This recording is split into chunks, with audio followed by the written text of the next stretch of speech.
इसके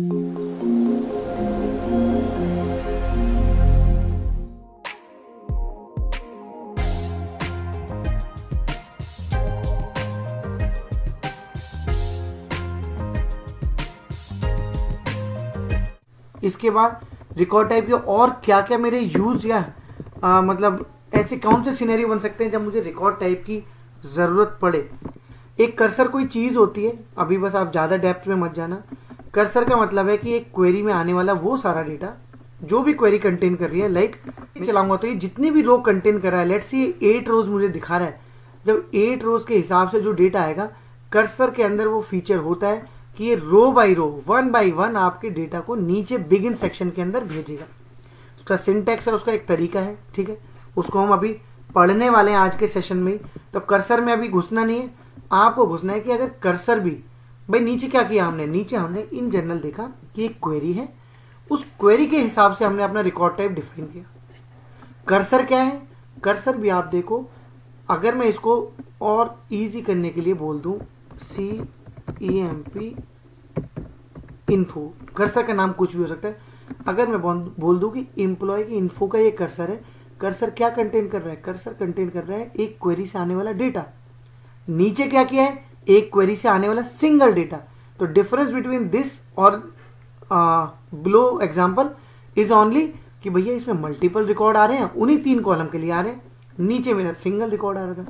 तो कर्सर में तभी यूज करता हूं जब मुझे मल्टीपल रिकॉर्ड का काम करना है। सिंगल का भी कर सकते हो, उससे कोई फर्क नहीं है, बट कर्सर मेरा रो बाई रो डेटा प्रोसेसिंग के काम में आता है, ठीक है। तो यहां पे भी देखो तो 3 ही कॉलम है, सेम सब कुछ सेम।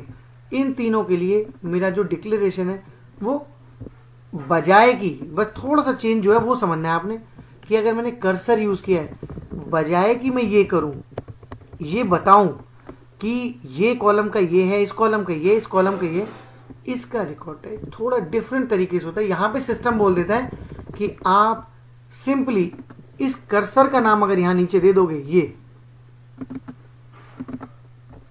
ये मैंने दे दिया, कर्सर का नाम दे दिया, वी इन्फो हो उस टाइप का जिस टाइप का मेरा कर्सर, ये जो कर्सर है ये जो डेटा जो कंटेन कर रहा है, क्या कंटेन कर रहा है, ये कंटेन कर रहा है, इसका जो रो टाइप बन रहा है, यहां पर कर्सर का रो टाइप बन गया, ठीक है।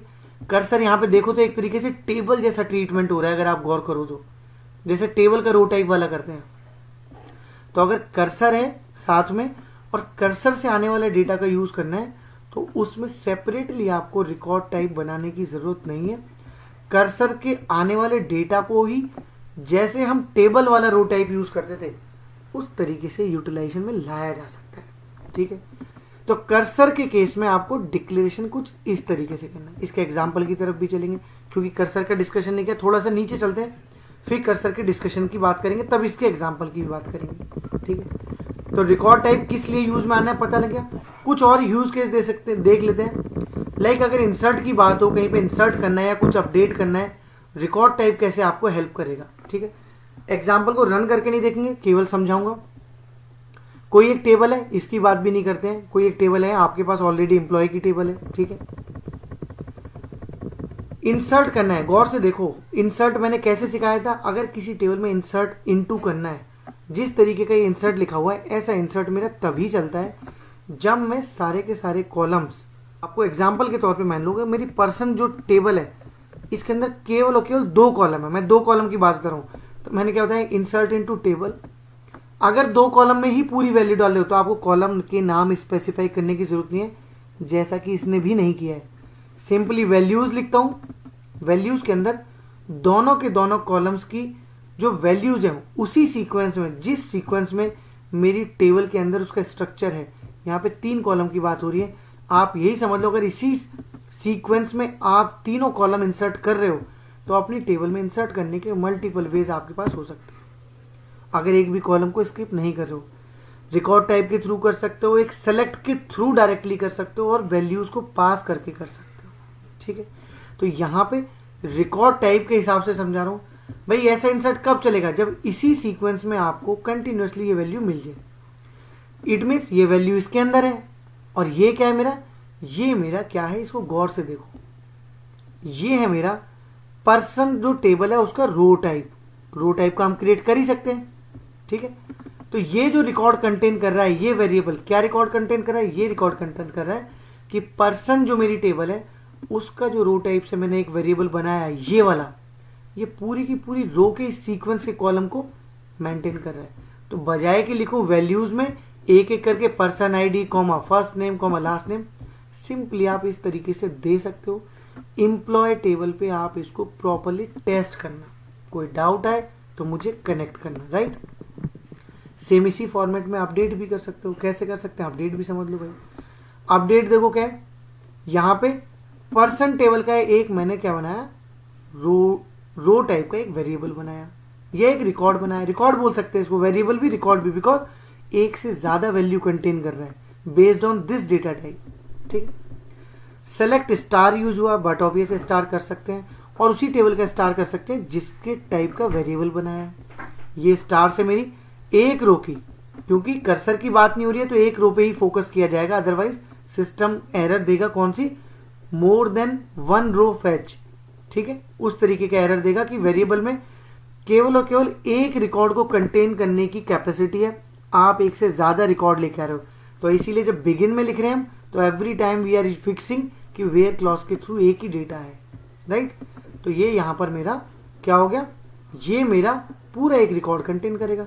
और अब इसको आपको पता है अगर इस टेबल में 10 कॉलम है, जैसा कि हम जानते हैं इसमें 3 ही कॉलम है, तो अगर कोई एक कॉलम अपडेट करना तो मैं क्या लिखूंगा, सिंपल देखो बहुत ध्यान से देखना है, इसने मेरा रो नंबर 1 पे जो भी डेटा था, जो भी, वो पूरा इसमें कंटेन कर लिया एज इट इज, जो मेरा उसमें है, राइट।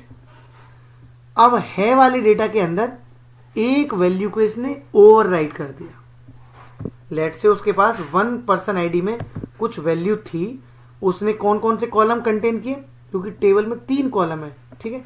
उसने कॉलम कंटेन किए ये वाले, पर्सन की आईडी, उसका फर्स्ट नेम, उसका लास्ट नेम, बट और क्या किए, लेट से मनोज लिया first name, last name Kumar लिया, आईडी ले ली 101 या 1 ले ली, 1 लिखी हुई है। अब मैंने यहां पर लास्ट नेम को ओवरराइट कर दिया, जो कुमार मेरा लास्ट नेम था उसको स्मिथ कर दिया। तो अब एक्चुअली देखें तो इसके अंदर कौन कौन सी वैल्यू है, इसके अंदर है मनोज जिसका आईडी 1 है, और उसका लास्ट नेम है स्मिथ, क्योंकि मैंने ओवरराइट कर दी अपनी करंट वैल्यू, जो वैल्यू यहां से ग्रैब की थी तीनों, वो यहां पर उनमें से डॉट लास्ट नेम वाली ओवरराइट कर दी। सिंपल लिखा अपडेट, क्योंकि अल्टीमेटली ये वैल्यू कहां है, अल्टीमेटली तो ये वैल्यू इसी के अंदर है, मैंने ओवरराइट तो कर दी। सिंपल लिखा कि भैया रो आईडी पे जो 1 वाली है उसको अपडेट कर दो इससे, पर्सन से, इस पर्सन से अपडेट कर दो जो मेरा पर्सन है। इसके अंदर मैंने सारा वैल्यू लिया हुआ है और वो भी कुमार भी रिप्लेस हो चुका है इससे। तो अब की ये पूरे के पूरे कॉलम्स को अपडेट कर देगा इस पर्सन आईडी के बेस पे। अपडेट को भी गौर से देखो क्या लिखा हुआ है, रो लिखा हुआ है, रो। अब की कोई कॉलम नहीं लिखा कि set last name equal to this. अगर set last name equal to this लिखते तो क्या लिखता, मैं लिखता लास्ट नेम इक्वल टू ये लिखता मैं। फिर अगर एक कॉलम की बात कर रहा होता ये लिखना पड़ता मुझे, लेकिन ये एक कॉलम की नहीं पूरी रो की बात कर रहा हूं, तब मैंने लिखा है रो इक्वल टू उसी रो टाइप का वेरिएबल, ठीक है। ये भी आपने करके देखना है, ठीक है। आगे बढ़ते हैं।